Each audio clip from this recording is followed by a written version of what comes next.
dukungan dari saya tetap mengalir untuk ibu-ibu hebat. Masya Allah, terima kasih banyak Ibu. Nanti mengenai materinya akan disampaikan oleh teman-teman saya yang lain ini. Silakan Bu Tia. Baik Ibu, jadi pada episode saya ini ada materi mengenai rumah positif kontrol guru, di mana guru itu bisa menjadi seorang penghukum, terus ada juga sebagai pembuat rasa bersalah, selanjutnya sebagai teman, selanjutnya sebagai pemantau, dan yang terakhir itu sebagai model. Jadi diharapkan kita semua di sini guru SMP 1 Makmur ini, ketika kita melakukan budaya positif itu, ketika kita menjalankan budaya positif itu, kita harus bisa memakai atau menggunakan posisi kontrol sebagai manajer. Selanjutnya materi yang akan disampaikan akan dijelaskan oleh teman saya. Iya, terima kasih. Materi berikutnya yaitu tentang penerapan segitiga restitusi pada anak, di mana di dalamnya itu terdapat 3 tahapan, yaitu yang pertama tentang menstabilkan identitas, tahapan yang kedua yaitu memvalidasi tindakan yang salah, dan tindakan yang terakhir tentang menanyakan keyakinan. Dan selanjutnya akan diterapkan juga oleh teman saya. Baik, terima kasih kesempatannya. Nah, di sini nanti di modul 1.4 di budaya positif saya akan menjelaskan tentang keyakinan kelas. Yang kita tahu semua bahwa keyakinan kelas ini disepakati oleh guru dan siswa. Dengan kita terapkan kesepakatan kelas di keyakinan kelas di sekolah, bisa mengembangkan ini, melatih siswa kita untuk mematuhi peraturan yang ada di sekolah kita, di lingkungan sekolah tercinta kita. Sekian dulu dari saya, mungkin nanti materi selanjutnya akan dijelaskan oleh sahabat saya. Selanjutnya mungkin persiapannya Bu. Jadi kita kan ada persiapan untuk acara diseminasi itu. Sebelumnya mungkin yang pertama kita harus buat undangan. Jadi undangan kita chat WA aja ya. Undangan dari chat WA, kemudian ada persiapan spanduk acara, kemudian juga mempersiapkan tempat. Rencana kita akan memakai tempat di lab komputer. Iya, pakai lab komputer. Berarti itu saja persiapan yang lain. Insya Allah segera menyusul berita-berita selanjutnya loh Bu ya. Terima kasih ibu-ibu hebat yang akan melaksanakan diseminasi di SMP Negeri 1 Makmur. Motivasinya luar biasa. Semoga nanti dengan diseminasi ini menjadi pengalaman yang baru, pemahaman yang baru untuk ibu-ibu dan bapak-bapak guru di SMP 1 Makmur, sehingga kedepannya sekolah kita menjadi sekolah yang seperti kita impikan, sekolah yang menjadi impian setiap siswa untuk bergabung di SMP Negeri 1 Makmur ini. Ibu-ibu, sedikit banyak saya juga paham tentang apa yang akan Ibu sampaikan, karena saya sendiri juga tergabung dalam TPP Angkatan 11 di UPDD SMP Negeri 1 Makmur. Jadi sedikit banyak saya juga paham dan akan ikut bekerja sama dengan ibu-ibu menyusun program, menyusun rencana-rencana yang akan kita lakukan pada diseminasi tersebut. Luar biasa, semoga acara kita sukses. Amin. Ibu, terima kasih atas kerjasamanya dan harapan kita semua yang kita rencanakan ini bisa berjalan dengan baik. Amin. Assalamualaikum warahmatullahi wabarakatuh.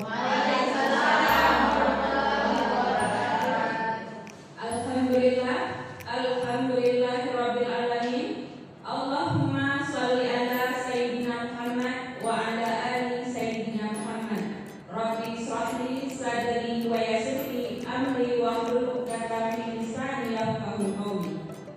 Segala puji bagi Allah, Tuhan semesta alam, yang mana oleh Allah telah memberikan kesempatan kepada kita untuk berhadir pada hari yang berbahagia ini dalam kegiatan diseminasi budaya positif modul 1.4. Selanjutnya, selawat dan salam kita sampaikan kepada Nabi Muhammad SAW, yang mana oleh beliau telah membawa kita dari alam kebodohan kepada alam dengan penuh ilmu pengetahuan yang seperti kita rasakan saat ini.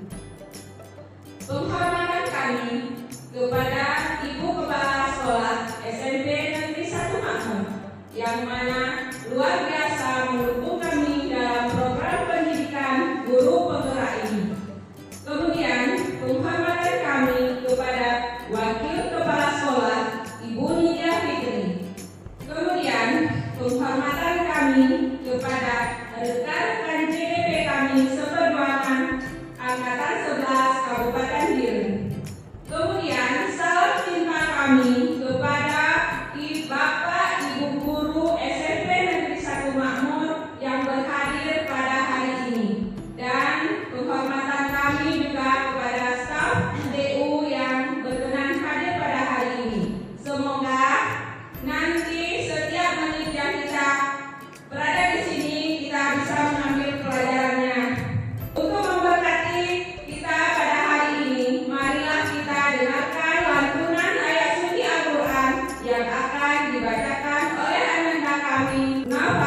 Bismillahirrahmanirrahim.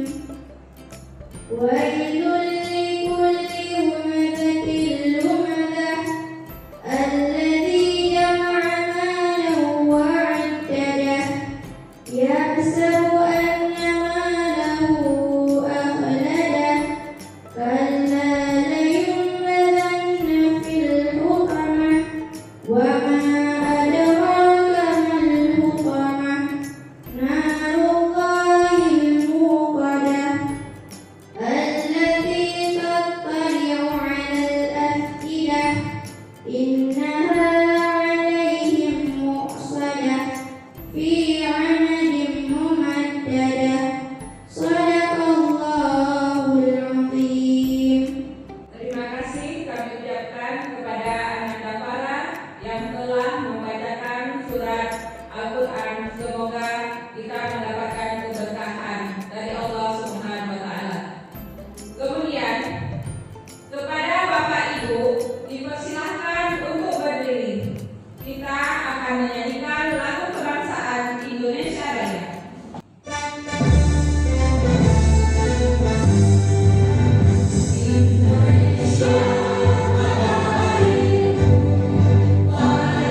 bukan guru penggerak, tetapi mereka menjadi tonggak dari perubahan di UPTD SMP Negeri 1 Makmur. Insya Allah, apabila kita mau bekerja sama bersatu padu, insya Allah apapun yang kita lakukan akan sukses.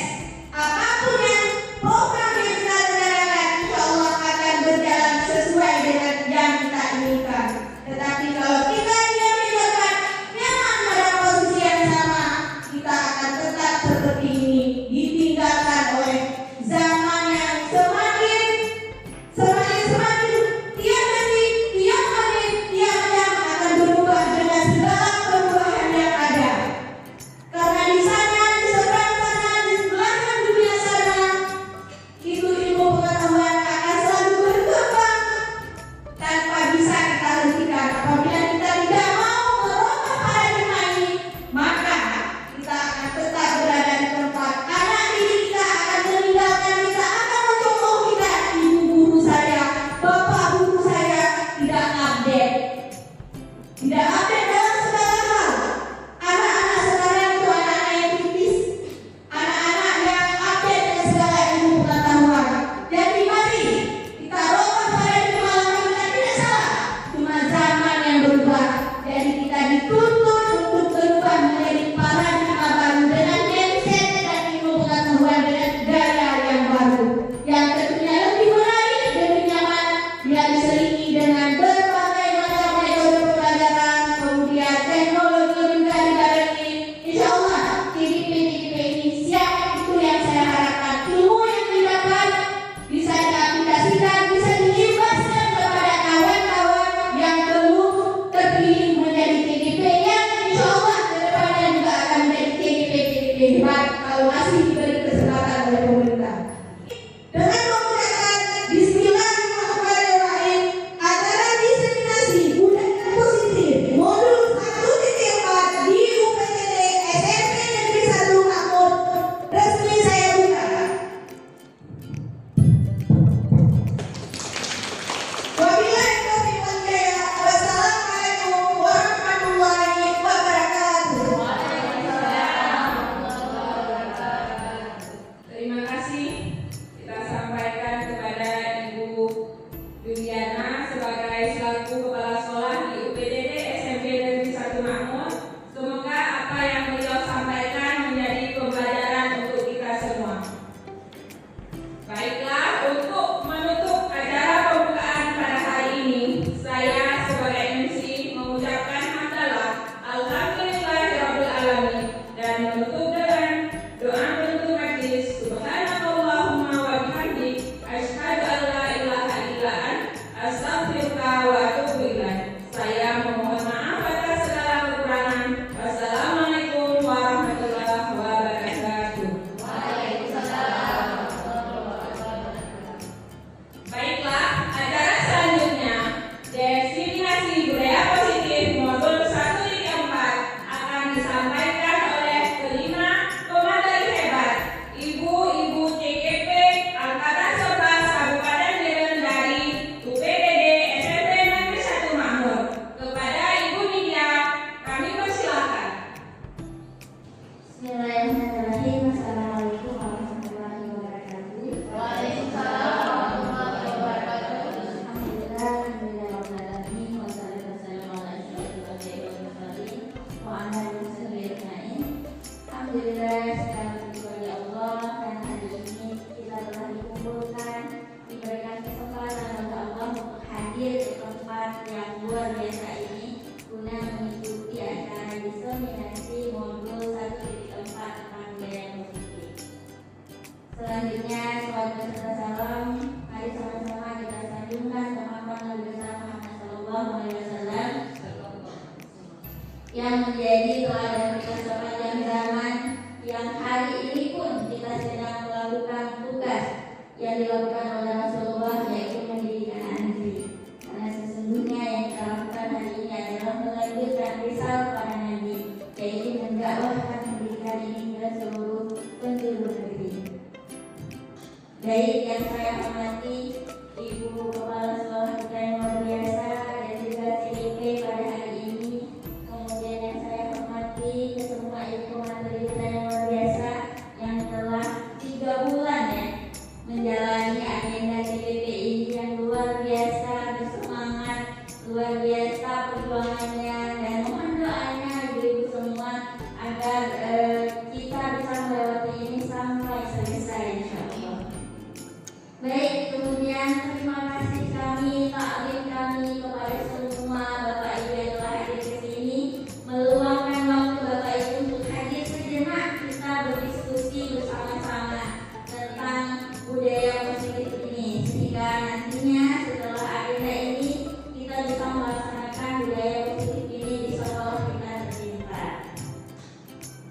Baik Bapak Ibu, supaya nggak tegang-tegang lagi kayaknya dari tadi pada nggak senyum gitu ya.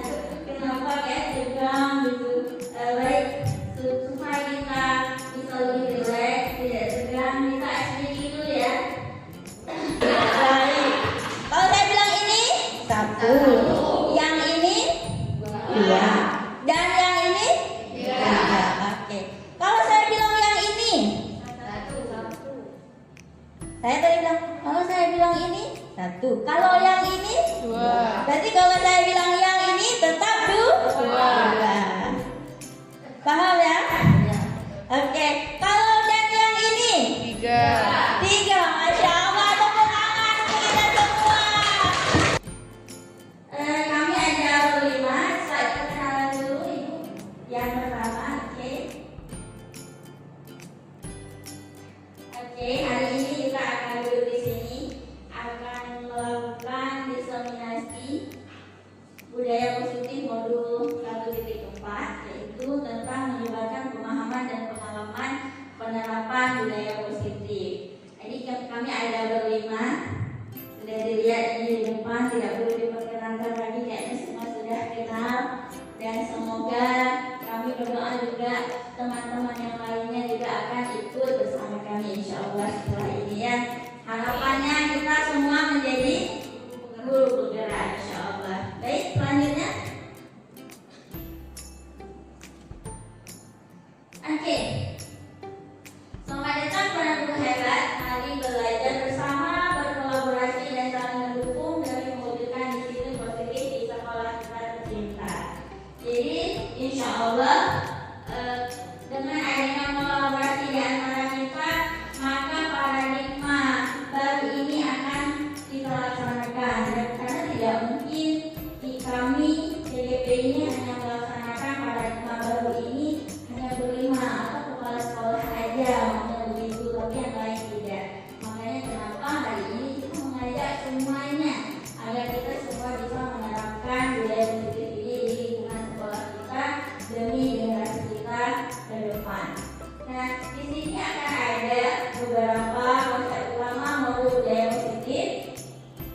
Yang pertama adalah perubahan paradigma belajar, kemudian disiplin positif. Ini akan saya jelaskan nanti insya Allah. Kemudian kebutuhan dasar manusia akan dijelaskan oleh teman kami yang lainnya. Motivasi perilaku manusia, posisi kontrol restitusi, keyakinan kelas, dan segitiga restitusi. Sebenarnya semua ini sudah kita terapkan Bapak Ibu ya. Cuma kadang-kadang kita nggak tahu ini apa. Padahal kita sudah mempraktekkan ini di kelas-kelas kita. Seperti Bu Dewi ya, kayak keyakinan kelas beliau sudah buat. Kemudian restitusi, segitiga restitusi, dan memang hampir rata-rata kita sudah menerapkannya. Cuma kita nggak tahu apa sih istilahnya. Ternyata di kurikulum mereka ada istilahnya begitu. Baik, selanjutnya.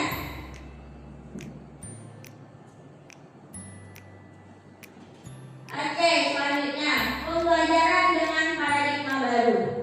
Pembelajaran dengan paradigma baru dirancang berdasarkan prinsip pembelajaran yang terdiferensi sehingga setiap siswa belajar sesuai dengan kebutuhan dari tahap perkembangannya untuk mewujudkan profil belajar Pancasila. Jadi Bapak Ibu yang dirahmati Allah, sekarang kita diminta untuk mengajar menggunakan metode diferensiasi. Bagaimana bakat dan minat siswa kita akomodir semuanya. Jadi bukan berarti memang ketika kita punya 30 siswa hanya kita punya 30 modul ajar, tidak begitu. Tapi nanti kita akan belajar bagaimana ternyata diferensiasi ini mudah kita terapkan dan sangat sederhana sebenarnya. Dan di dalam paradigma baru ini ada beberapa hal yang diadopsi dari teori Ki Hajar Dewantara. Bagaimana? Yang pertama itu pendidikan adalah menuntun ya. Jadi menurut Ki Hajar Dewantara, pendidikan itu adalah menuntun, bukan menuntut ya. Kadang-kadang kita sebagai guru suka menuntut ya. Dia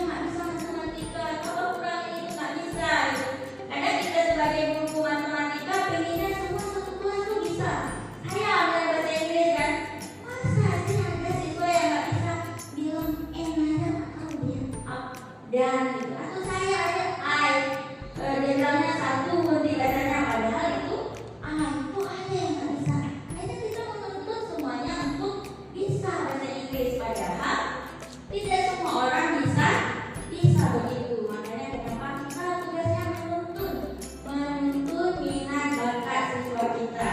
Tapi bukan berarti kita abaikan. Misalnya ada guru olahraga yang dia sama sekali memang secara fisik nggak bisa, tapi dasarnya dia harus tahu. Tapi jangan kita fokus, dia harus bisa semuanya. Jadi seperti itu ya. Dan tuntunan yang dilakukan oleh guru ini akan sangat berharga bagi murid kita ketika dia besar nanti. Dan bagaimana menuntun ini juga dulu pernah dicontohkan oleh Rasulullah SAW ketika beliau berdakwah. Kayak semua kita sudah tahu bagaimana kisah Rasulullah yang ada seorang Yahudi, dia kencing di masjid. Ada ya? Kencing di teras masjid. Dan para sahabat dia mengusir. Rasulullah melarangnya untuk mengusir si Yahudi ini.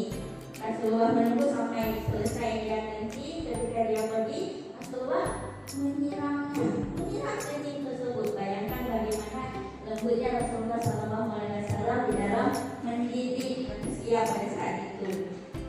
Sehingga setelah itu sang bayi ini dia masuk Islam. Belum lagi kisah yang lain. Pernah ketika beliau pergi ke Masjidil Haram itu, beliau dilempari dengan kotoran unta. Suatu hari ketika dia tidak ada, Rasulullah bertanya, "Kemana dia pergi?" Ternyata Rasulullah mengunjungi rumahnya. Begitu datang, dia sakit hari itu. Ketika Rasulullah datang mengunjungi dia, ternyata akhirnya dia masuk Islam. Seperti itulah kelembutan hati Rasulullah ketika mendidik manusia pada saat itu. Harusnya seperti itulah juga kita menuntun siswa kita agar menjadi lebih baik, tidak menuntut agar dia bisa banyak hal, gitu ya. Dan kemudian menurut KHD juga menyampaikan bahwa kita ini dulu seperti petani. Ya, kalau petani gimana petani disemprot ini kan, disemprot di kuliah, pun dari kuliah kakak, cok nanti gemupol, dia gemupol ini disemprot di bawah dia sampai dia bisa dipanen. Seperti itulah kita menjadi guru. Bagaimana siswa kita rawat, kita jaga, kita perhatikan. Guru ini harus jadi dokter. Kalau siswa kita sakit, kita harus tahu caranya. Kalau siswa kita bermasalah, kita tanya kemana dia, kenapa dia begitu. Jangan langsung kita hukum. Ketika kamu ini, nggak kita tanya kenapa dia begitu. Nah, seperti itulah harusnya kita menjadi guru. Bagaimana tugas kita ini sama seperti petani. Memang tidak mudah. Semuanya harus by proses ya. Pelan-pelan lah, insya Allah pelan-pelan. Kadang kalau udah kayak gitu, kayaknya kita sudah mengambil tugas orang tuanya ya. Tanya kakak berhenti, tapi itulah tugas kita sebagai guru, Bapak Ibu. Kita lakukan semaksimal kita mampu ya. Dan selanjutnya, oke, disiplin positif. Masya Allah, kita sampai ke tema disiplin positif. Dalam budaya kita, makna kata disiplin dimaknai menjadikan sesuatu yang dilakukan seseorang pada orang lain untuk mendapatkan kepatuhan. Kita cenderung melakukan kata disiplin dengan ketidaknyamanan. Karena kita kalau bilang, ya harus disiplin, datang tepat waktu. Enggak dong. Ya biasanya gitu kan. Kita ada guru ya, apalagi siswa. Kadang ini kita harus 7:40 ya. Dengannya mah kita ada bicara dari rumah gitu ya. Nah, ketika itu kita bayangkan sesuatu yang gak enak, maka kita gak nyaman, kan? Begitu juga siswa kita. Ketika kita membangun siswa kita agar mereka memiliki budaya positif, kita lihat selanjutnya itu sebagai pendidik, tujuan kita adalah menciptakan anak-anak yang memiliki disiplin diri sehingga mereka bisa berperilaku dengan mengacu pada nilai-nilai kebijakan universal dan memiliki motivasi intrinsik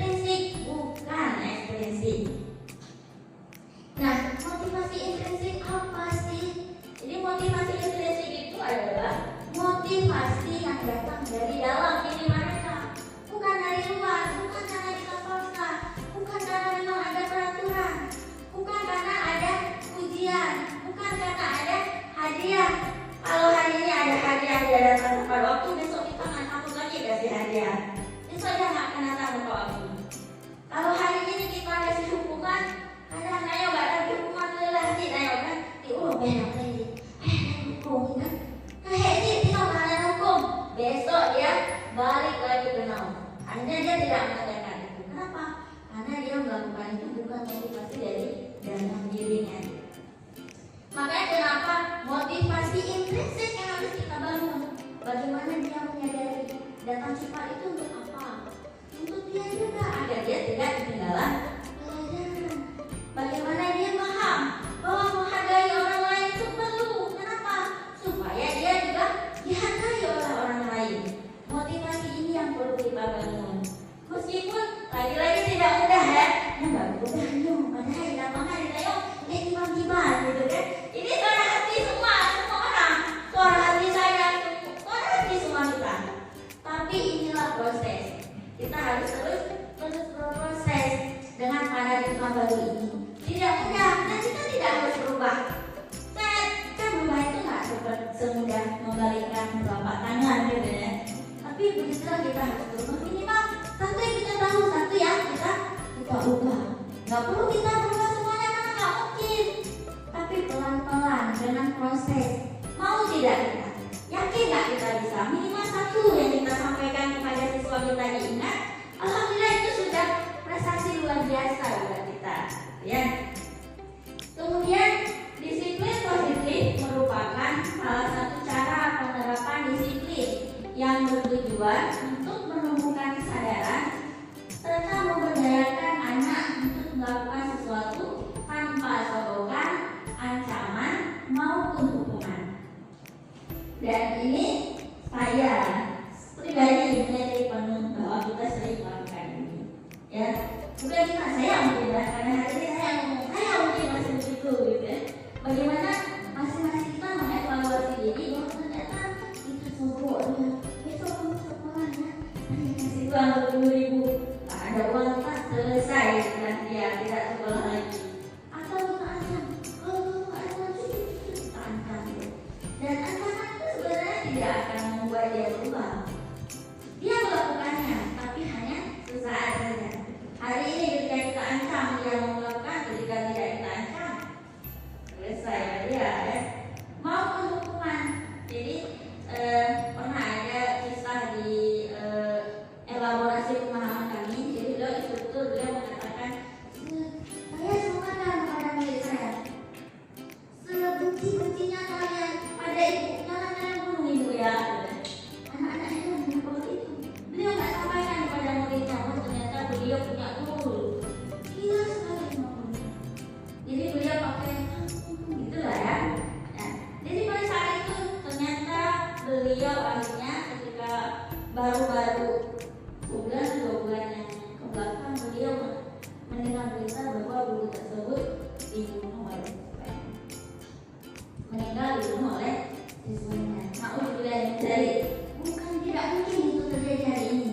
Setelah kita melihat berbagai macam hal di HP, media sosial dan segala macamnya, jadi anak-anak sekarang nggak cocok dipilih lagi. Mereka akan melakukan banyak hal yang memang akan menyusahkan diri kita juga. Dan akhirnya nanti mana kita lakukan lagi ini gimana? Kalau ada yang betul ya kan? Jadi memang nggak ada yang benar, tidak ada yang salah. Yang ada adalah bagaimana kita mau berjuang sama-sama di sini. Ya, baik. Ya, waktu saya udah lebih ya. Jadi tadi kode-kode terus ya. Oke, baik. Oke, alhamdulillah. Tadi saya menjelaskan tentang paradigma baru dan disiplin positif. Insya Allah setelah ini kita akan mendengarkan tentang kebutuhan dasar manusia yang akan dipenuhi dan akan disampaikan oleh ibu kita yang hebat luar biasa, Bu Jaja kita akan dengarkan lebih mendalam lagi seperti apa sih kita terapkan budaya positif ini di lingkungan sekolah kita. Maaf, terima kasih. Saya berikan kesempatan kepada ibu kita, Ibu Juliana. Dipersilakan. Assalamualaikum warahmatullahi wabarakatuh. Waalaikumsalam warahmatullahi wabarakatuh. Terima kasih atas waktu dan kesempatannya. Saya mencoba memaparkan tentang kebutuhan dasar manusia.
titik tertinggi dari kita. Lanjut Ibu Mus.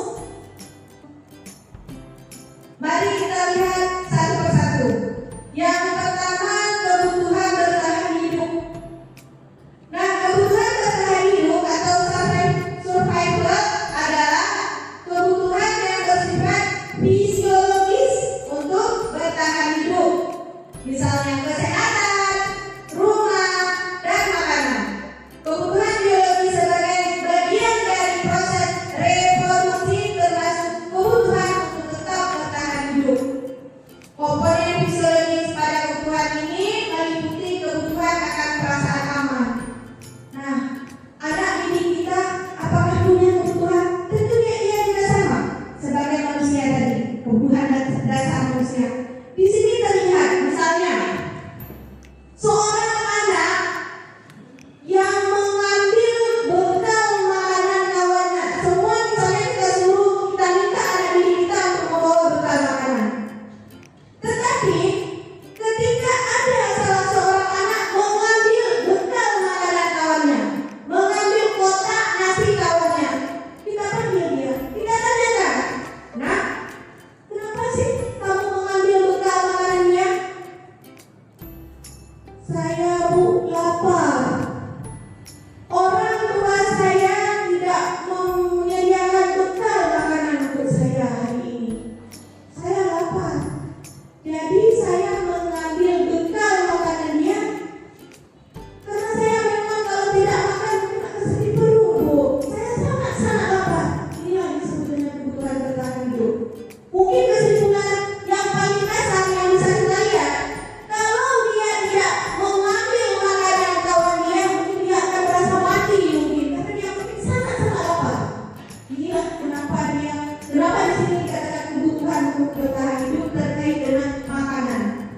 Ada juga dengan pangan, ada juga rumah, kemudian kesehatan juga seperti itu. Bagaimanapun caranya, saya harus mendapatkan, termasuk dengan mencuri dari mengambil. Apa yang harus kita lakukan di sini? Kita berikan ya pengarahan kepada anak didik kita agar jangan mengambil bekal makanan tadi. Walaupun kebutuhannya sangat mendesak, ini tidak boleh kita arahkan, kita tuntut dia. Walaupun itu merupakan kebutuhan dasarnya untuk bertahan hidup. Itu contohnya.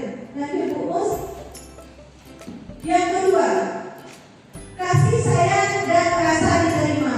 Ini kebutuhan untuk diterima. Bisa kita lihat, kebutuhan ini dan tiga kebutuhan berikutnya adalah kebutuhan psikologis, kebutuhan untuk disayangi dan diterima, meliputi kebutuhan akan hubungan,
baik di lingkungannya, di lingkungan rekan kerjanya. Kemudian kalau dalam agama disebut lebih kepada hak dengan nas di sini, hubungannya dengan manusia. Ia ingin dihargai, ingin diperhatikan, ingin diterima dengan baik. Inilah dia. Memang kita semuanya butuh, semuanya penting. Kadang-kadang memang tidak selamanya apa yang kita inginkan memang akan tercapai sesuai dengan keinginan kita. Itu tidak selamanya, itu pasti, itu alamiah. Lanjut Bumus. Yang ketiga, penguasaan atau power, yaitu kebutuhan pengakuan atas kemampuan. Di sini kebutuhan ini berhubungan dengan kekuatan untuk mencapai sesuatu, menjadi kompeten, menjadi terampil, diakui atas prestasi dan keterampilan kita, didengarkan dan memiliki rasa harga diri. Kebutuhan ini meliputi keinginan untuk dianggap berharga, bisa membuat perbedaan, bisa membuat pencapaian, kompeten, diakui, dihormati. Ini meliputi self-esteem dan keinginan untuk meninggalkan pengaruh.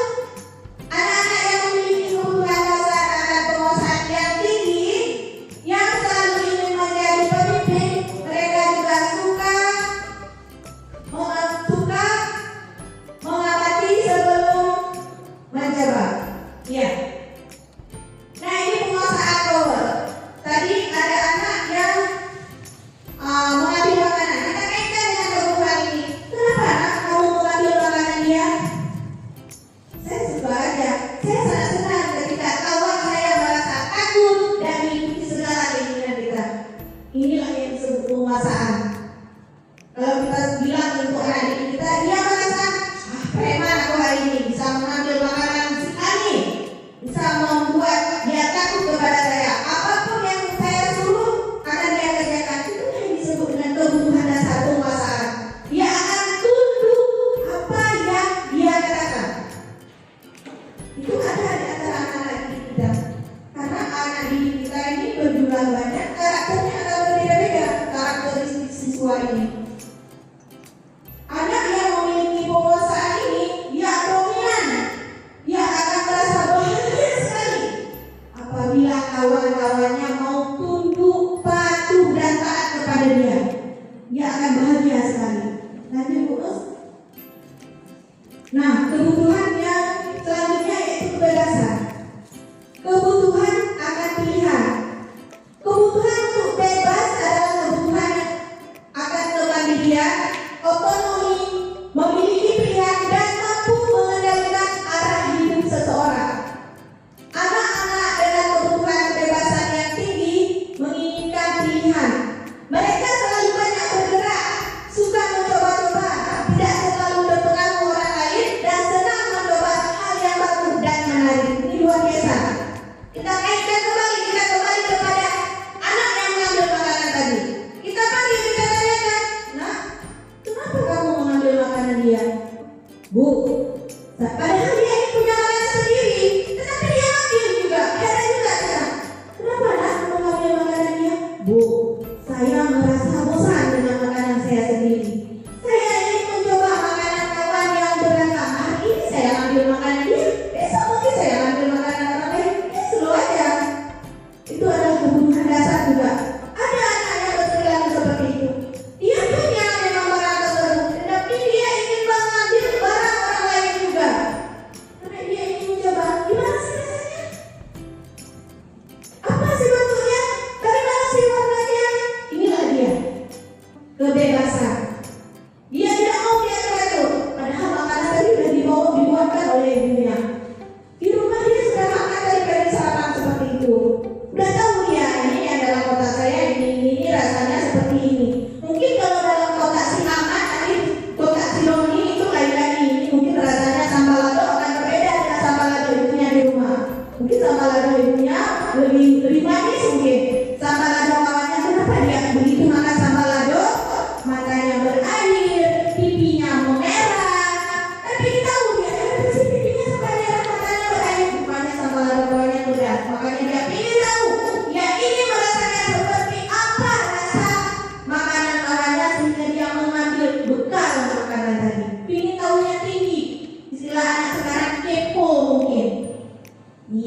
Selanjutnya, yang terakhir, kesenangan atau fun. Kebutuhan untuk merasa senang. Kebutuhan akan kesenangan adalah kebutuhan untuk mencari kesenangan, bermain dan tertawa. Bayangkan hidup tanpa kenikmatan apapun, betapa menyedihkan. Langsung menghubungkan kebutuhan akan kesenangan dengan belajar. Semua hewan dengan tingkat intelijensi tinggi seperti anjing, lumba-lumba, primata dan lain-lain bermain. Saat mereka bermain, mereka mempelajari keterampilan hidup yang penting. Manusia tidak berbeda. Anak-anak dengan kebutuhan dasar kesenangan yang tinggi biasanya ingin menikmati apa yang dilakukan. Mereka juga bisa berkonsentrasi tinggi saat mengerjakan hal yang disenangi. Mereka suka bermainan dan suka mengoleksi barang, suka bergurau, suka melucu, dan juga mengemaskan. Bahkan saat mereka bertingkah laku buruk, mereka masih terlihat lucu. Nah, ini kita kaitkan dengan makanan tadi. Kita tanya, kenapa anak kamu mengambil makanan dia? Bu, saya merasa senang aja melihat kawan saya kesal, melihat kawan saya marah. Saya senang aja, Bu. Begitu melihat kawan saya linglung mencari bekal makanan kemana-mana, dia lari ke sana kemari sambil mencari bekal kotak makanannya sampai di tong sampah dicari. Lucu aja, Bu. Saya ingin mengambilnya. Itu saja, Bu. Kamu punya bekal makanan segitunya, Bu. Itu aja motifnya. Nggak ada ya. Bagaimana ya? Nggak ada memang yang kebutuhan yang mendasar sekali. Cuma kesenangan saja. Senang aja ya. Mungkin senang melihat kawan sengsara. Mungkin senang ketika melihat kawan linglung atau yang lainnya. Itu bermacam-macam karakternya. Ada apa ibu-ibu?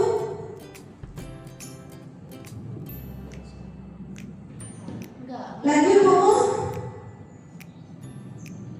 Nah, tadi kita sudah melihat pemaparan tentang motivasi tentang kebutuhan dasar manusia, yaitu ada 5 tadi. Itu lengkap ya. Itu semua kita punya itu. Apalagi anak didik kita. Anak didik kita itu adalah aset bangsa yang harus kita jaga. Jadi motivasinya juga harus kita tahu apa motivasinya ketika anak melakukan suatu tindakan. Nah, untuk selanjutnya motivasi perilaku manusia. Ini ada 3. Kalau tadi terkait dengan kebutuhan, motivasi. Ini anak didik kita sering melakukannya tanpa kita sadari. Yang pertama, ketika ini dulu ya, motivasi merupakan dorongan yang timbul pada diri seseorang secara sadar atau tidak sadar untuk melakukan suatu tindakan dengan tujuan tertentu. Itu dorongan motivasi. Inilah dia hari ini. Ada 3. Yang pertama, menghindari dari ketidaknyamanan. Kenapa murid melakukan itu? Murid melakukan disiplin diri karena ia takut dihukum. Ini merupakan motivasi intrinsik. Anak di sini akan bertanya, ketika yang dia tergolong pada motivasi perilaku manusia menghindari ketidaknyamanan, anak akan bertanya, kalau saya tidak melakukan ini, apa yang terjadi dalam hidup saya? Bagaimana saya kalau tidak melakukan ini? Apakah saya akan dihukum oleh guru saya?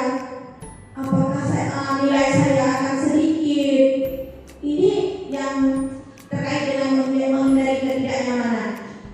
Ini tergolong dalam unsur intrinsik. Mengapa?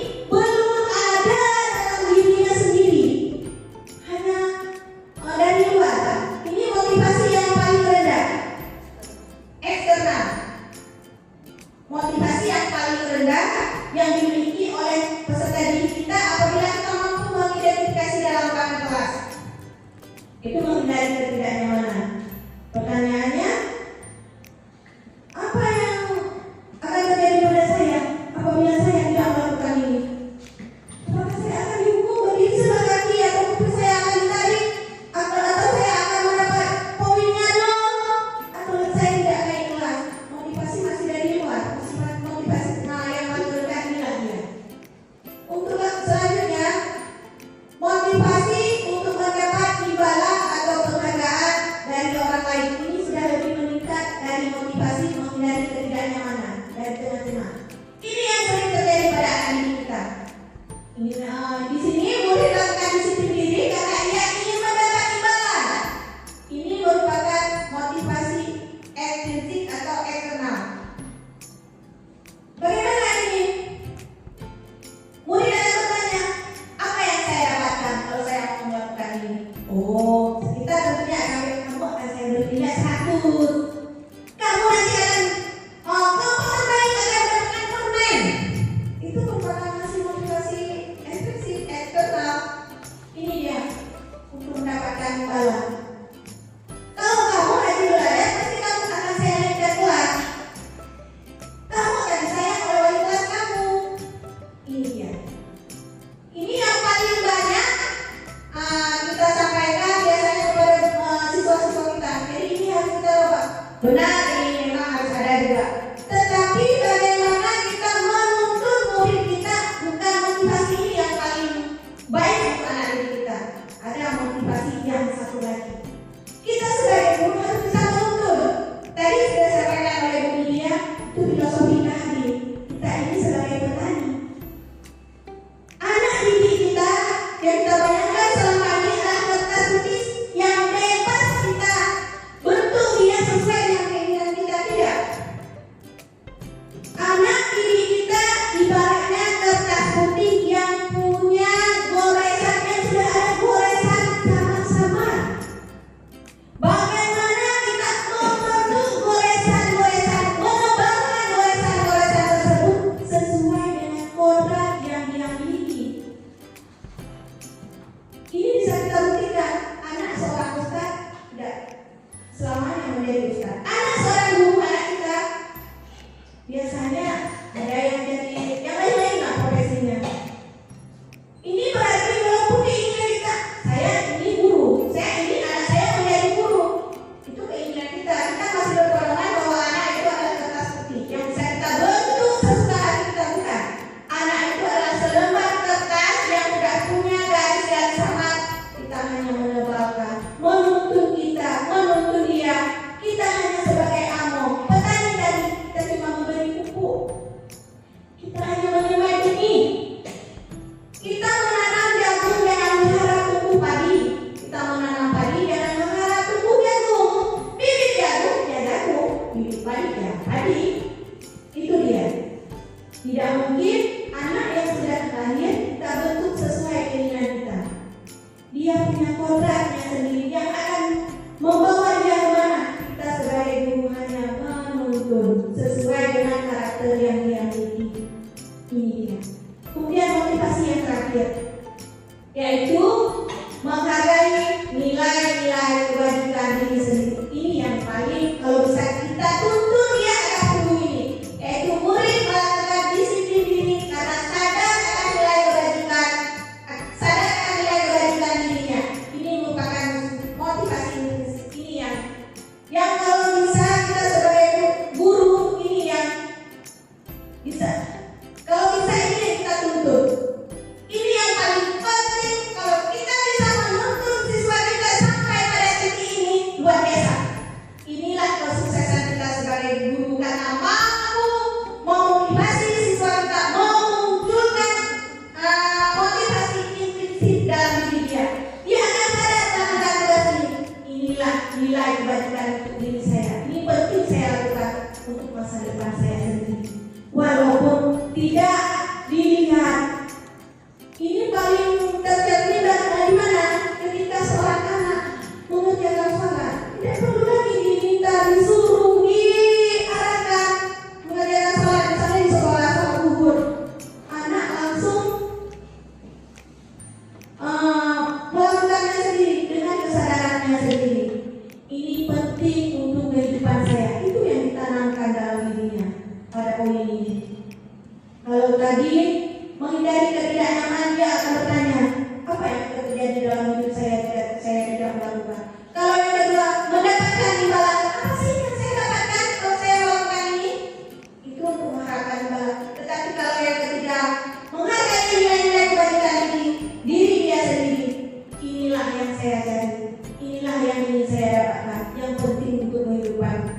kehidupan saya.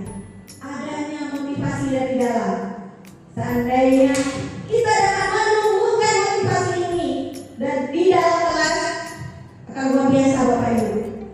Kita akan mendapatkan kelas nyaman, aman, karena murid kita sadar akan belajar, sadar akan ilmu yang didapat, sadar akan pentingnya ilmu pengetahuan yang didapatkan ini.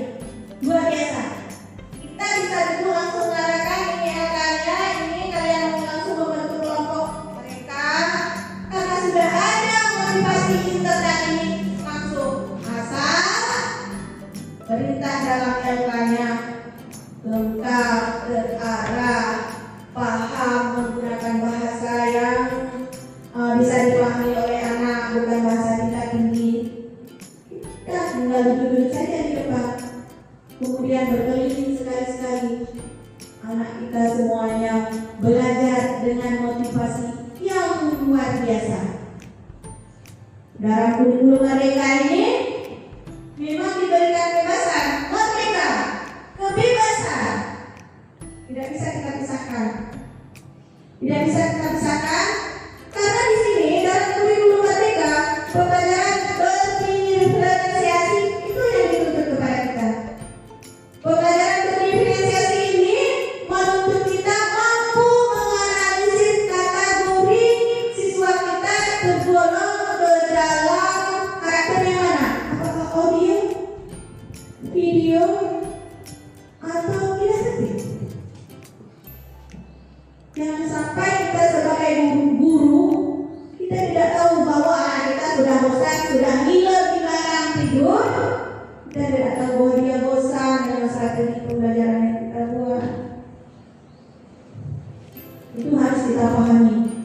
Guru-guru kita, saya yakin guru di sini adalah guru-guru hebat. Nampak dari wajah-wajahnya yang masih cantik, walaupun sudah tua, nampak gairah mudanya masih luar biasa. Walaupun wajahnya, umurnya boleh senior, tetapi jiwanya masih junior, masih ingin terus belajar dan belajar, sehingga bisa bergerak bersama kami menuju perubahan paradigma baru yang luar biasa, yang bisa menuntun siswa kita mencapai pendidikan nasional untuk menjadi manusia pembelajaran yang setinggi-tingginya, mencapai kebahagiaan yang setinggi-tingginya. Ini dia. Bagaimana Bapak Ibu? Apakah waktu saya sudah cukup? Oke, mungkin saya sudah kemana-mana menyampaikan.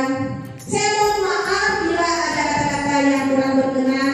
Selanjutnya akan disambung oleh guru hebat kita dan IMP hebat kita, yaitu Ibu Tia Rahayu. Assalamualaikum warahmatullahi wabarakatuh. Ibu-ibu masih semangat atau tidak? Masih semangat, tapi saya lihat mata udah pada ngantuk ini. Apa kita buat SPG lagi? Boleh kan? Saya persilahkan Bapak Ibu untuk berdiri sejenak. 1 ditambah 1 sama dengan 2. 2 ditambah 2 sama dengan 4. 4 ditambah 4 sama dengan 8. 8 ditambah 8 sama dengan 16. Oke, putar bagi kita semua. Jadi sebelumnya saya ingin mengucapkan terima kasih banyak kepada Ibu Kepala Sekolah atas motivasinya dan semangatnya untuk kami pada 3T di UPTN SMP Negeri 1 Makmur. Baik Bapak Ibu, pada kesempatan hari ini saya ingin menjelaskan 5 posisi kontrol restitusi. Pernah dengar tidak 5 posisi kontrol restitusi? Tidak pernah ya? Baik, di sini 5 posisi kontrol restitusi itu ada 5, di mana yang pertama itu ada sebagai penghukum, yang kedua sebagai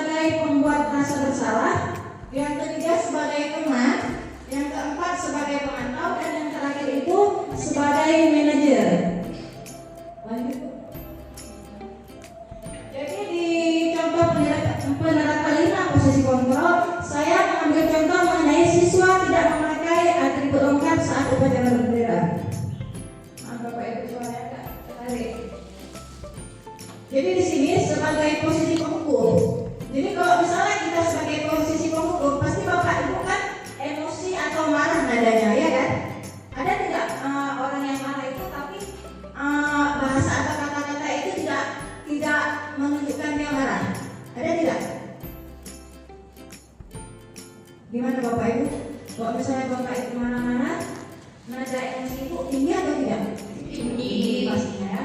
Jadi di sini saya mencontohkan sebagai posisi penghukum itu patuhi aturan sekolah, lalu berdiri di depan barisan. Itu salah satu bentuk posisi penghukum. Bagaimana posisi pembuat rasa bersalah? Kata-kata yang diucapkan oleh guru, ini contohnya berapa kali Pak Guru harus memberitahu kamu, Bapak kecewa sama kamu. Itu adalah salah satu contoh pembuat merasa bersalah. Yang ketiga itu posisi teman. Ayolah yang tertib, buat Bapak Guru bangga. Kali ini tidak apa-apa, kamu tidak salah. Itu salah satu ucapan sebagai teman. Selanjutnya sebagai pemantau. Kamu sudah melanggar apa peraturan dan konsekuensinya? Sering nggak kita seperti ini Bapak Ibu? Sering. Ketika anak-anak berbuat kesalahan, kita akan memberikan konsekuensinya. Itu benar tidak? Menurut Bapak Ibu? Bagaimana? Benar? Benar menurut kita. Terus selanjutnya kita akan memaparkan videonya. Selanjutnya itu posisi manajer. Apakah kamu tahu kesalahanmu? Kira-kira bagaimana kamu akan memperbaiki kesalahan ini? Di sini adalah posisi kontrol sebagai manajer. Jadi Bapak Ibu, supaya lebih lengkapnya lagi mengenai 5 posisi kontrol, saya akan memutar video tentang 5 posisi kontrol dulu. Baik Bapak Ibu, mari kita nonton bersama.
Posisi teman.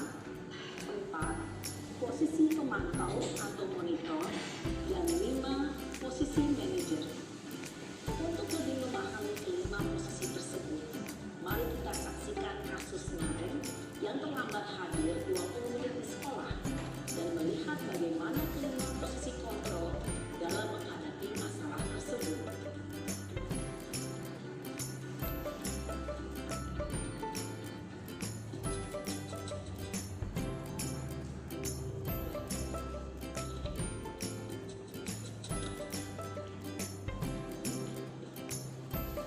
Nanan! Sini kamu! Selamat pagi, Bu. Selalu terlambat. Kamu deh, pasti terlambat. Maaf, Bu. Saya Apa? Apa coba? Alasan kamu apa lagi? Kapan sih kamu tidak terlambat? Malas sekali ya kamu jadi anak. Dasar pemalas. Gak kapok-kapok sih kamu. Sudah berapa kali terlambat? Sana, kamu keliling lapangan basket 2 kali. Kenapa saya harus ke lapangan basket, Bu? Kenapa? Kamu melawan ibu. Berani-beraninya jawab. Sudah terlambat, masih berani jawab pula. Sekarang, keliling lapangan basket 5 kali sekalian. Biar kapok. Cepat. Pergi sana ke lapangan basket. Posisi penghukum biasanya berbicara dengan nada tinggi, menghardik, menunjuk-nunjuk, menyakiti, dan menyindir. Hukuman bisa berupa fisik maupun psikis. Ibu dan Bapak guru hebat. Dampak yang terjadi pada murid ketika guru berada pada posisi penghukum adalah murid cenderung akan memberontak, bahkan menyimpan dendam.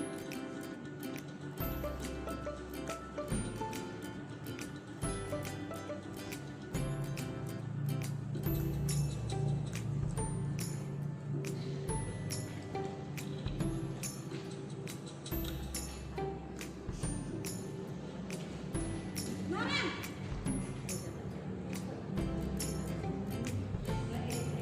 Selamat pagi, Bu. Naren. Kamu kenapa terlambat lagi, Nak? Ya Tuhan, Naren. Kamu senang ya bikin ibu susah ya? Kalau kamu terlambat lagi, nanti ibu yang ditegur bapak kepala sekolah, Nak. Disangka ibu tidak bisa membina kamu. Duh, gimana ini? Maaf, Bu. Duh, Gusti Naren. Kamu suka ya kalau ibu tegur bapak kepala sekolah? Terus, sekarang ini harus tulis apa ini di buku absen? Ini kamu sudah sering terlambat loh. Ibu harus apa coba? Maaf, Bu. Maaf sekali. Ya sudah, lain kali jangan bikin ibu susah lagi ya nak ya. Ibu tidak akan kuat lagi kalau kamu begini terus. Bisa jantungan kalau ibu tegur bapak kepala sekolah. Sana cepat ke kelas. Maaf ya, Bu. Maaf sekali. Posisi pembuat rasa bersalah berbicara dengan nada tenang, cenderung lembut. Namun kata-kata yang diutarakan membuat murid merasa menjadi orang yang gagal, memandang buruk dirinya sendiri, merasa tidak berharga, dan tidak sanggup membahagiakan orang lain. Ketika guru mengambil posisi pembuat rasa bersalah, murid akan menganggap dirinya yang bersalah dan ia akan menyimpan emosi negatif tersebut di dalam dirinya.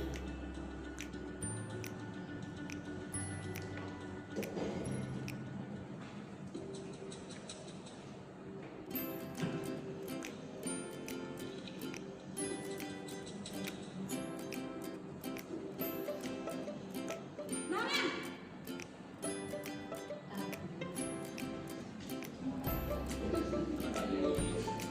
Wah, sudah jam berapa ini nak? Terlambat lagi ya saya. Iya, Bu. Habis ibu saya lupa bangunkan saya, Bu. Kamu malah menyalahkan ibu kamu. Kamu bukannya anak yang larinya paling kencang. Kok terlambat sih? Iya, Bu. Saya memang terlambat bangun tadi. Jadi, biarpun saya lari kencang, tetap gak kekejar, Bu. Ya sudah sana. Nanti lain kali larinya lebih kenceng lagi ya. Biar gak terlambat lagi. Bikin dengan ibu. Demi ibu. Bisa kan? Bisa lah, Bu. Ya sudah sana masuk kelas. Ibu beresin urusan absen kamu. Kamu ini ada-ada saja. Dalam posisi tenang, guru berbicara dengan nada suara ramah, akrab, cenderung bersenda gurau untuk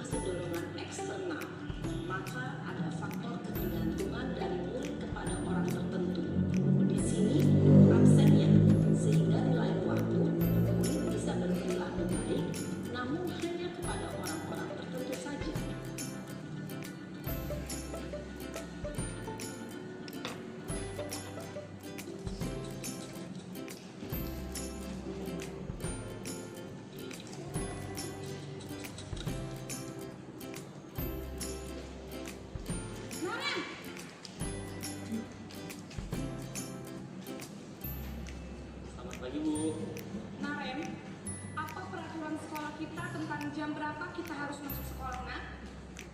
Kita harus di sekolah jam 7, Bu. Iya, betul. Sekarang sudah jam 7.20. Kalian sudah tahu konsekuensinya jika terlambat hadir? Paham, Bu. Saya harus tinggal kelas pas jam istirahat selama 20 menit. Iya, benar. Konsekuensinya demikian. Jadi nanti jam 9.30 pas istirahat, kamu harus tinggal di kelas, kerjakan tugas tambahan untuk ketertinggalan kamu, ya? Baik, Bu. Posisi pemantau mengandalkan penghitungan atau data untuk mengontrol murid. Guru mengarahkan murid berdasarkan peraturan dan konsekuensi. Seorang pemantau menunjukkan bahasa tubuh dan ekspresi wajah yang datar dan cenderung formal.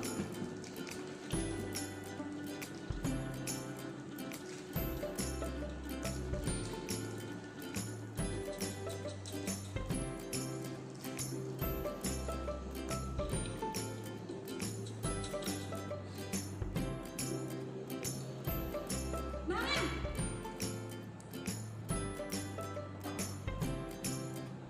Selamat pagi, Bu. Selamat pagi, Naren. Maaf, Bu. Saya terlambat. Iya, sekolah masuknya jam 7, sekarang sudah jam 7.20. Jadi sekarang bagaimana ini, Naren? Maaf, Bu. Saya lupa setel alarm saya semalam. Baiklah, menurut kamu, keyakinan sekolah yang mana yang perlu kamu tingkatkan? Menghargai diri sendiri dan orang lain mungkin, ya, Bu. Setuju. Jadi, apakah Naren meyakini prinsip saling menghormati tersebut? Iya, Bu. Saya meyakininya. Apakah Naren bersedia memperbaiki masalah keterlambatan ini? Bersedia, Bu. Bagaimana kamu akan memperbaiki masalah keterlambatan ini? Saya akan coba untuk tidak lupa menyetel alarm saya, Bu. Baik, kalau Naren lupa menyetel alarm di rumah, ada orang yang kira-kira bisa bantu mengingatkan tidak? Ada, Bu. Kata saya, Kak Emma. Ada lagi selain Kak Emma? Selain Kak Emma, ada ibu saya. Baik, jadi yang mengingatkan Naren adalah Kak Emma dan ibu kamu, ya? Kira-kira akan mulai setel alarm kapan, Naren? Setelah pulang sekolah, akan segera saya lakukan. Baik, jadi Naren akan setel alarm untuk bangun besok pagi dan akan diingatkan oleh kakak dan ibunda Naren, ya? Ada lagi yang mungkin perlu dilakukan, Naren? Agar tidak terlambat bangun lagi. Tidak ada, Bu. Baik, Naren. Terima kasih untuk kerjasama kamu. Sekarang kamu perlu kembali ke kelas untuk belajar. Baik, Bu. Terima kasih. Posisi manajer adalah posisi kontrol yang disarankan untuk membimbing murid memiliki sikap disiplin yang positif, yaitu murid yang mandiri, bertanggung jawab, dan dapat memecahkan masalah. Tujuan dari posisi ini adalah agar murid dapat berefleksi atas tindakannya. Guru akan dengan tulus memberikan pertanyaan-pertanyaan bermakna, sehingga membuat murid dapat belajar dari kesalahannya dan mencari sebuah solusi untuk menyelesaikannya. Ibu dan Bapak guru hebat, setelah mengamati adegan kelima posisi kontrol tadi, kira-kira posisi mana yang paling ideal? Posisi mana yang dapat menunjang motivasi intrinsik murid? Ya, tentu posisi manajer. Posisi ini memang posisi ideal yang ingin dituju setiap pendidik. Pada posisi inilah, guru dapat menerapkan disiplin positif yang berpihak pada murid, yang memerdekakan murid. Perjalanan seorang pendidik tentunya tidak mudah untuk sampai pada posisi seorang manajer. Namun, tujuan kita pasti, yaitu menciptakan murid-murid yang mandiri, merdeka, dan bertanggung jawab. Oke Bapak Ibu, dari video yang tadi saya tayangkan, apa pembelajaran yang bisa Bapak Ibu ambil di sini? Mengenai 5 posisi kontrol guru. Pada posisi penghukum, ketika kita menghukum siswa kita, apakah itu cara efektif untuk kita menerapkan disiplin positif di sekolah kita? Gimana Bapak Ibu? Sebagai posisi penghukum itu efektif tidak untuk merubah pemikiran anak-anak untuk melakukan disiplin positif? Tidak. Tidak. Karena mengapa? Ketika kita dihukum, anak-anak itu berubah cuma untuk sementara saja, karena mereka takut dihukum lagi. Tapi tidak langsung jangka panjang. Jadi mereka, oh aku berubah seperti ini supaya aku tidak dihukum. Jadi dia mengambil kesimpulan agar dia tidak dihukum. Itu satu. Yang kedua, membuat rasa bersalah. Ketika kita misalnya menegur anak-anak kita dan kita bilang kamu nggak sayang sama orang tua kamu kalau misalnya kamu selalu buat kesalahan seperti ini, atau kamu tidak sayang sama gurumu, kasih ini saja yang saya ingatkan. Apakah itu cara efektif untuk anak-anak untuk berubah? Tidak juga. Karena kenapa? Kita hanya membuat rasa bersalah pada dirinya, tapi kita tidak ada solusi pada permasalahan yang dihadapi. Selanjutnya, posisi sebagai teman. Mungkin kalau kita sebagai teman ada seluruh-seluruhnya atau nggak begitu gimana ya? Cara kita menurut nggak begitu keras. Udahlah sama itu aja kok, besok kamu jangan seperti itu lagi ya. Mungkin oke, dia bisa ubah si anak ini, tapi tidak berlaku pada semua guru. Mungkin hanya pada guru yang dia dekat saja. Apa yang dekat dengan dia akan mendengar apa yang dikatakan oleh guru tersebut. Tapi apakah itu tidak efektif untuk dia berubah jangka panjang? Tidak juga. Karena kenapa?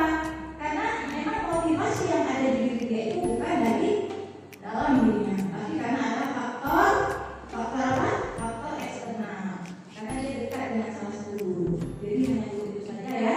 Didengar. Selanjutnya itu sebagai pemantau. Jadi Bapak Ibu, pada posisi pemantau, guru itu dia mempunyai data-data. Misalnya hari ini dia terlambat, berarti dia dicatat nih. Kedua kalinya dia juga akan terlambat, berarti kan ada data yang tertulis. Jadi guru ini mengambil kesimpulan atau memberikan untuk siswa itu sesuai dengan data-data yang dia lakukan, sesuai dengan perlakuan yang dia lakukan. Begitu. Karena pada pemantau ini posisi yang dilakukan itu adalah posisi pada pemantauan data. Apakah ini efektif Bapak Ibu? Tidak juga. Karena kenapa? Ketika dia berbuat masalah, ketika dia mengulangi kesalahan tersebut, dia cuma tahu konsekuensinya. Oh ya berarti kalau misalnya aku telat cuma 20 menit, paling aku nanti ketika jam pelajaran aku harus kelas untuk mengulang pembelajaran yang tertinggal tadi. Apakah itu efektif? Tidak. Selanjutnya yang paling efektif itu apa Bapak Ibu? Posisi mana? Posisi manajer. Mengapa? Karena pada posisi manajer kita itu mengajarkan murid kita itu untuk bisa bertanggung jawab atas dirinya sendiri. Ketika dia terlambat, dia tahu apa yang harus dia lakukan supaya kesalahan itu tidak terulang lagi ke masa yang akan datang. Begitu. Terus juga dengan posisi manajer ini, anak-anak ini juga kita latih untuk bersikap mandiri. Dia tahu bagaimana cara dia menuntaskan permasalahan yang telah dia alami.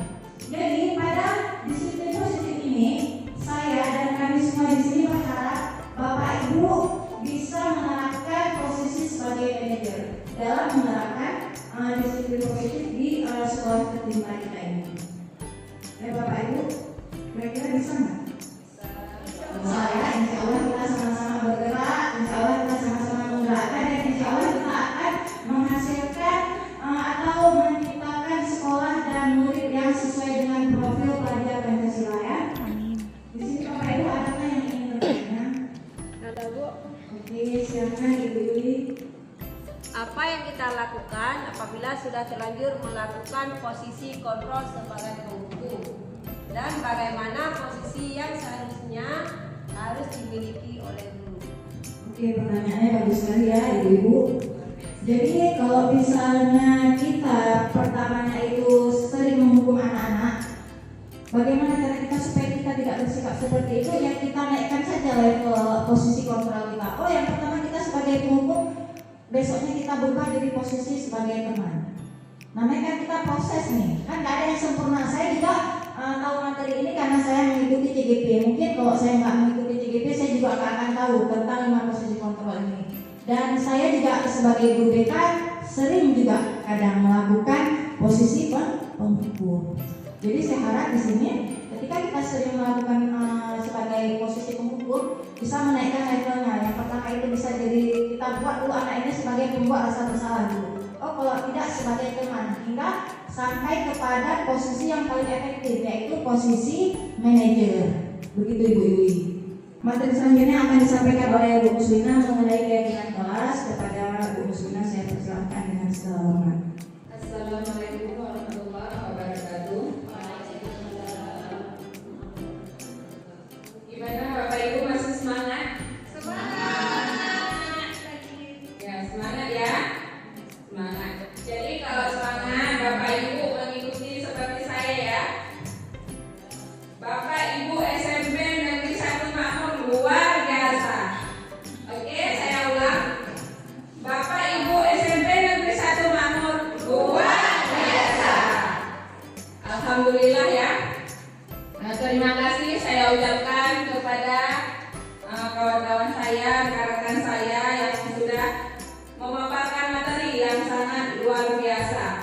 Dan sekarang saya akan memaparkan materi tentang keyakinan kelas budaya positif modul 1.4. Pastinya Bapak Ibu sudah mengetahui apa itu budaya positif. Ya, Bapak Ibu sudah mendengarkan pemaparan materi yang sangat luar biasa dari Ibu Diana, Ibu Nidia Fitri, dan Ibu Tiara Ayu. Menurut Bapak Ibu, penting tidak kita menerapkan budaya positif di lingkungan sekolah kita? Penting. Ya. Budaya positif sangat penting kita terapkan di lingkungan sekolah kita untuk menumbuhkan motivasi intrinsik kepada diri kita, pertama sebagai guru, dan bisa menumbuhkan motivasi intrinsik juga untuk seluruh siswa-siswi kita. Dan kita ini sebagai guru berkewajiban ini kita menyebarkan budaya positif ke seluruh warga sekolah kita, termasuk juga Rahmi ya, TU kita juga menyebarkan budaya positif ke seluruh warga sekolah, sehingga membuat siswa-siswi kita ini menjadi siswa yang bertanggung jawab, berbudi pekerti yang luhur, dan berakhlak mulia sesuai dengan filosofi Ki Hajar Dewantara dan profil pelajar Pancasila. Ya Bapak Ibu bisa melihat slide saya ini. Tolong Ibu di slide pertama. Mengapa keyakinan kelas? Mengapa tidak peraturan kelas saja? Siapa di antara Ibu yang bersedia untuk menjawab? Mengapa keyakinan kelas ya? Biasanya yang kita tahu kan peraturan. Jadi kenapa Ibu Musina hari ini menjelaskan tentang keyakinan kelas? Ada nggak di antara Bapak Ibu yang mau menjawab? Ya. Kalau dulu kita sering mendengar peraturan, saya dari kecil mendengarnya cuma peraturan. Peraturan itu apa sih? Tata tertib ya. Ya, tata tertib. Tata tertib itu peraturan dibuat di sekolah dari gurunya. Jadi semua warga sekolah harus menerapkannya. Tidak ada yang tidak mau, harus ya. Dan tidak boleh komplain kalau peraturan itu. Kalau keyakinan kelas itu dibuat antara guru dan siswa, disepakati antara guru dan siswa, benar sekali. Jadi di sini contohnya begini Bapak Ibu, kalau kita mengendarai sepeda motor, tujuannya kita dapat helm waktu mengendarai sepeda motor, benar? Ya, insya Allah kita semua pakai helm kalau kita sudah berangkat dari rumah. Tujuannya untuk apa sih? Keselamatan. Iya, bagus sekali. Tujuannya semoga supaya kita terlindungi atau keselamatan. Ada lagi? Mungkin biar nggak hilang sama Pak Polisi. Itu kan motivasi juga kita. Ya.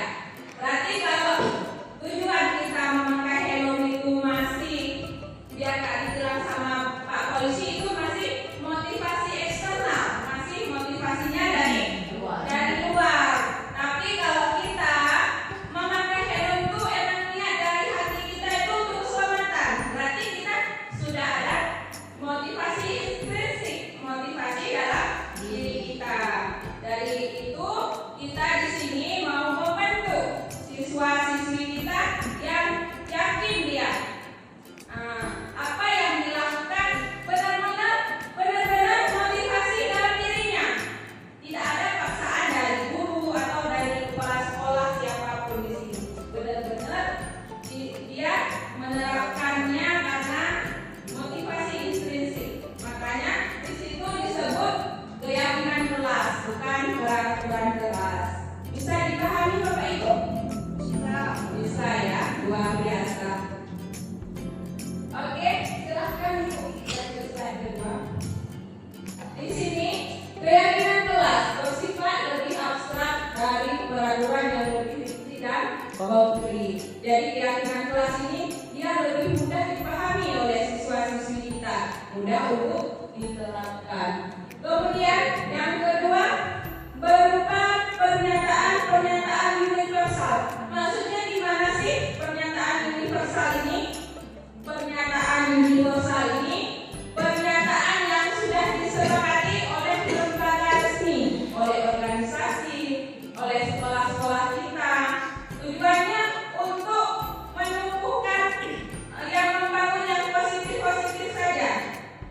Ya, yang membangun positif. Contohnya misalnya tanggung jawab, bekerja sama, percaya diri, itu salah satu contohnya. Kemudian senantiasa dibuat dalam bentuk kalimat positif. Ya, kita gunakan nanti keyakinan kelas ini dalam bentuk kalimat positif, jangan kalimat negatif.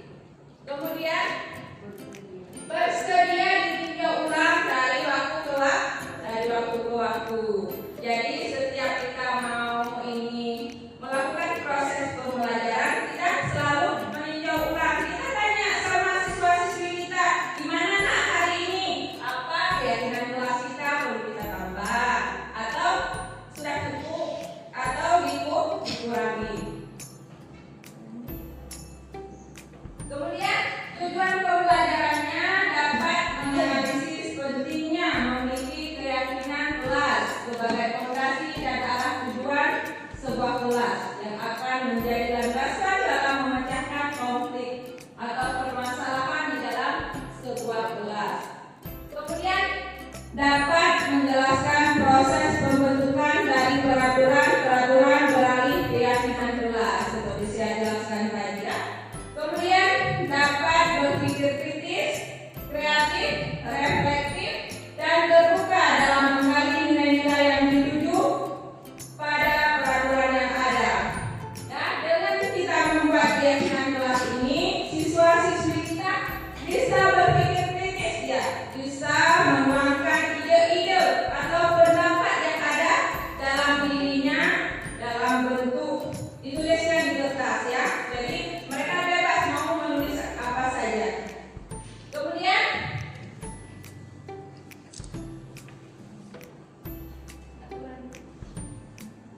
aturan keyakinan kelas hendaknya dibuat tidak terlalu banyak sehingga mudah diingat dan dipahami oleh semua warga sekolah. Ya, dibuatnya yang tidak terlalu banyak, misalnya berkisar 3 atau 7 keyakinan kelas saja. Kemudian sebaiknya sesuatu yang dapat diterapkan di lingkungan sekolah atau kelas. Yang terakhir, semua warga kelas hendaknya ikut serta atau berkontribusi dalam pembuatan keyakinan kelas lewat kegiatan curah pendapat di sini. Oke, lanjut Bu. Kemudian di sini ada prosedur pembentukan keyakinan kelas. Yang pertama, mempersilakan warga sekolah atau murid-murid kelas untuk bercurah pendapat tentang peraturan yang perlu disepakati di kelas. Ya, jadi semua murid berhak mengemukakan pendapatnya. Yang kedua, mencatat semua masukan-masukan para murid di papan tulis ataupun di kertas besar, kertas ukuran poster, di mana semua anggota kelas bisa melihat hasil curah pendapat tersebut ya. Setelah dicatat, nanti bisa ditempelkan, boleh di dinding, boleh di papan. Yang ketiga, susunlah keyakinan kelas sesuai prosedur keyakinan kelas. Gantilah kalimat negatif menjadi positif. Ini sangat penting sekali Bapak Ibu. Iya. Contohnya, misalnya kita biasanya dengan kalimat negatifnya dilarang membuang sampah. Kita buat menjadi kalimat positif gimana? membuanglah sampah pada tempatnya atau menjaga kebersihan. Itu salah satu contoh kalimat positif. Apa sih maknanya harus kita buat kalimat positif biar kita bisa menanamkan nilai-nilai positif dalam diri siswa kita. Oke, dan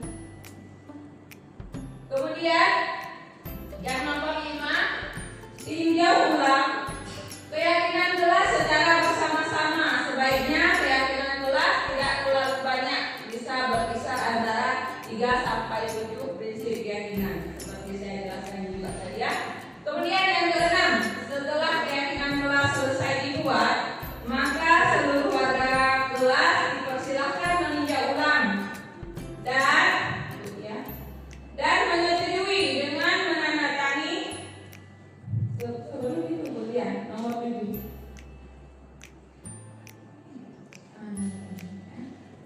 dan menyetujuinya dengan menandatangani keyakinan kelas termasuk guru dan semua murid ya. Setelah dibuat, jadi seluruh siswa itu menandatangani di setiap keyakinan kelas yang sudah mereka buat. Yang ke-7, keyakinan kelas selanjutnya bisa didekatkan di dinding kelas, tempat yang mudah dilihat semua warga sekolah. Jadi setelah dibuat ditempelkan, kemudian diaplikasikan dalam kehidupan sehari-hari. Silahkan Bu, lanjut Bu. Ini contoh penerapan keyakinan kelas. Ya, yang pertama gambarnya di sini. Semua siswa di sini mencurahkan semua pendapatnya di kertas. Yang gambar kedua bisa dilihat itu siswa-siswi semua menempelkannya. Dan yang terakhir hasilnya yang sudah ditandatangani. Jadi nanti kalau misalnya ada siswa yang tidak melakukan keyakinan kelas ini, kita bisa menanyakan keyakinan kelas apa yang sudah dilanggar. Nanti akan dijelaskan lebih rinci oleh Ibu Salma Nur. Oke, selanjutnya Bu. Ini ada contoh keyakinan kelas. Yang pertama, disiplin positif. Disiplin positif ini sangat penting ya. Ada berapa ini keyakinan kelas yang saya buat? Ada 1, 2, 3, 4, 5 ya. Disiplin waktu ini sangat penting. Dengan disiplin waktu, kita sebagai guru dan siswa bisa menghargai waktu. Berarti di sini komitmen, ya, komitmen kita menghargai waktu, menghargai teman. Jadi pekerjaan kita tidak menumpuk.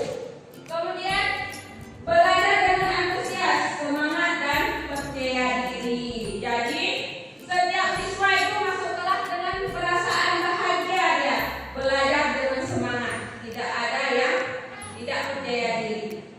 Kemudian saling menjaga kebersihan dan keindahan. Jadi baik guru maupun siswa sama-sama menjaga kebersihan di kelas. Jadi nanti terciptanya kelas yang kondusif, kelas yang nyaman, menjadi komunikasi baik antara guru dan siswa. Kemudian saling menghormati dan menghargai sesama di sini. Kita di dalam kelas berhak ya mendapat perlakuan yang sama. Kita saling menghargai, jangan menganggap oh saya ini yang paling pintar, dia tidak. Semua waktu presentasi kita ini mempunyai kesempatan yang sama. Kita masuk ke kelas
Ya, bagus sekali pertanyaannya dari Ibu Israwati.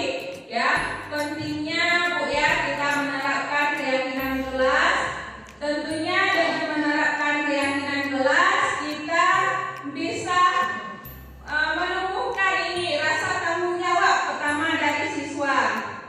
Misalnya contoh keyakinan kelasnya dari peraturan kembalikan buku pada tempatnya. Kalau di keyakinan kelas berarti tanggung jawab. Kita di sini menumbuhkan tanggung jawab siswa kita dengan adanya keyakinan kelas. Jadi nanti seluruh warga kelas, guru antara siswa bisa terjalin hubungan yang baik. Ya, tidak ada yang misalnya ada siswa yang mencontek misalnya. Kita bisa menanyakan kenapa sih masih mencontek? Berarti kalau mencontek di situ kan jujur. Kalau mencontek itu dilarang, mencontek itu peraturan. Kalau keyakinan dia apa? Jujur. Ya benar kan Bu? Ya. Jujur. Jadi kita bisa tanya, kamu sudah melanggar keyakinan kelas apa?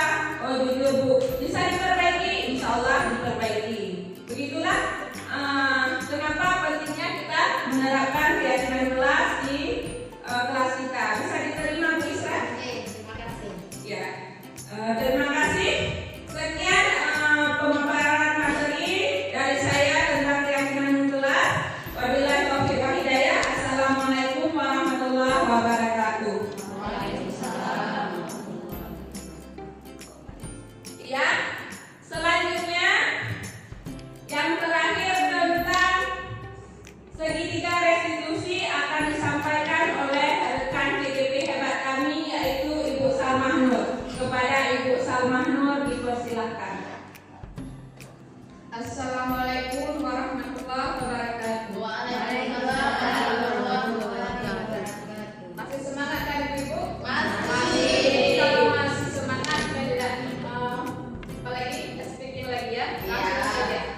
Alhamdulillah kita masih diberikan kesempatan pada hari ini untuk dapat berkumpul guna mengikuti acara diseminasi budaya positif. Yang saya hormati Ibu Kepala Sekolah beserta Ibu Wakil dan yang saya hormati rekan-rekan guru CGP hebat kita. Dan yang paling saya hormati lagi teman-teman seperjuangan para guru hebat kita yang berada di sekolah kita guna mendidik anak-anak bangsa. Baiklah, pada kesempatan ini saya diberi kesempatan untuk membahas tentang pendekatan restitusi. Apa sih restitusi?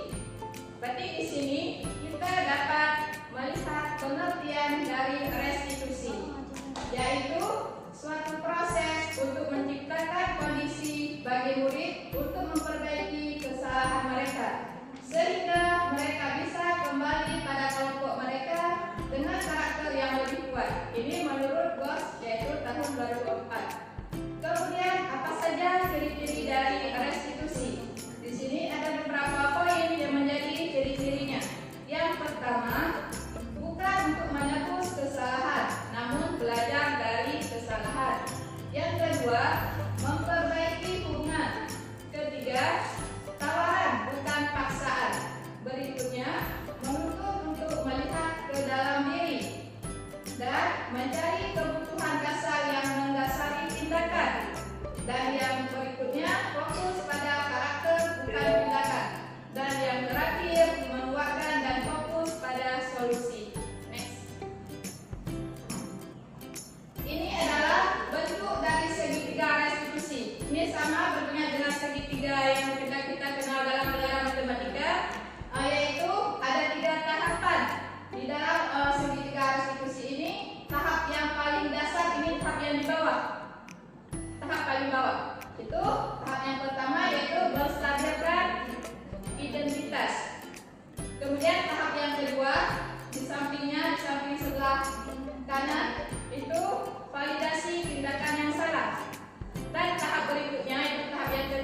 dari guru tadi untuk tahap nomor 2 ini ada beberapa kalimat, yaitu padahal kamu bisa melakukan lebih baik dari ini ya.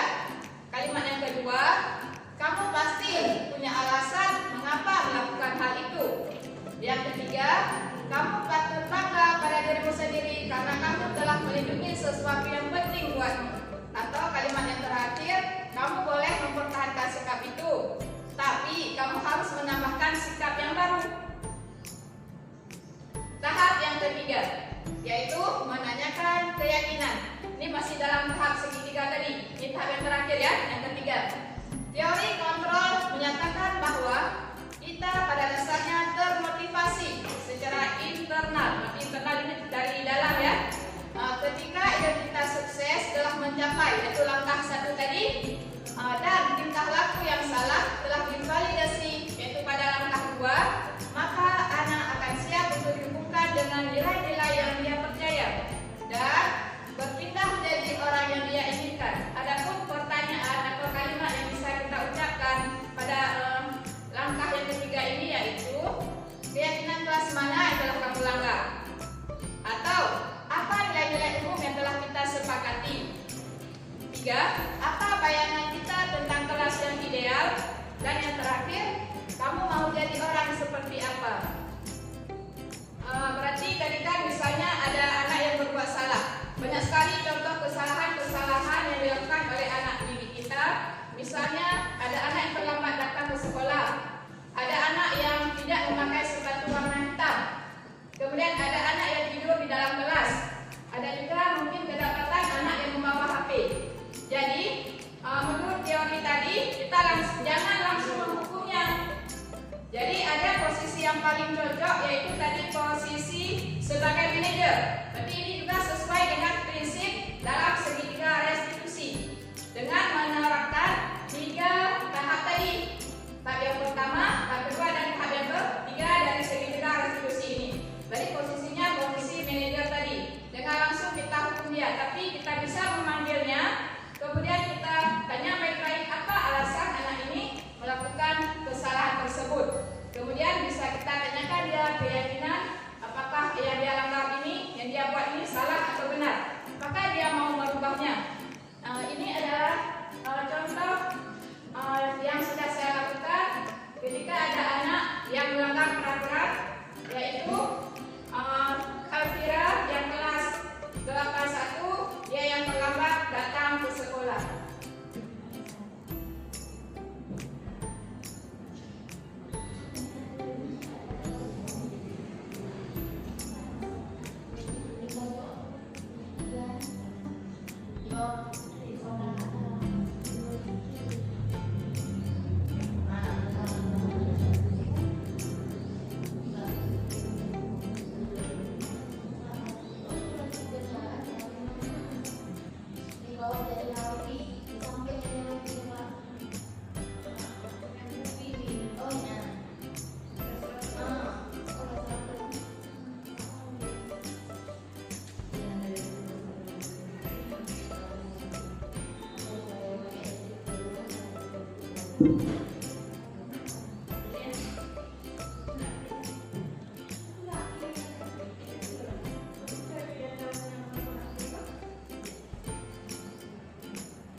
Berikutnya, kita perhatikan lagi dalam penerapan program disiplin positif ini hendaknya guru memiliki standar kepribadian profesional dan sosial yang baik, di mana guru mampu berefleksi pada posisi kontrolnya saat ini. Bagaimana perjalanan dirinya sebagai seorang among, yaitu sebagai posisi manajer tadi, bukan posisi penghukum, karena yang lebih efektif itu adalah posisi sebagai manajer. Yang menuntun jawab. Ini menurut standar nasional. Semoga sesi belajar kita pada hari ini membawa manfaat sehingga dapat mewujudkan belajar profil belajar Pancasila. Mari terus bergerak dan menggerakkan sekolah kita untuk lebih maju. Baiklah, pada kesempatan ini misalnya ada pertanyaan dari guru-guru kita, kami menyediakan waktu untuk bertanya. Ya Bu Salma, Ya, Bu. saya ingin menanyakan teman Salma, apa pentingnya bagi kita guru untuk menciptakan budaya positif di sekolah? Ya, pertanyaan yang bagus dari Bu Dewi. Berarti apa pentingnya menciptakan budaya positif di sekolah? Berarti budaya positif ini sangat penting bagi kita, terutama dalam menciptakan kedisiplinan, menegakkan peraturan yang ada di sekolah, kemudian menciptakan lingkungan belajar yang aman, nyaman bagi kita semua, terutama bagi peserta didik. Kemudian menjadikan sekolah kita menjadi sekolah yang ideal, sekolah yang didambakan oleh seluruh masyarakat. Kemudian menjadi kita sebagai penerus, berarti yang mendidik anak-anak bangsa supaya mencapai kesuksesan baik di dunia maupun di akhirat. Amin. Jadi baiklah, dengan selesainya acara kita pada hari ini, yaitu acara diseminasi budaya positif modul 1.4 di sekolah tercinta kita ini.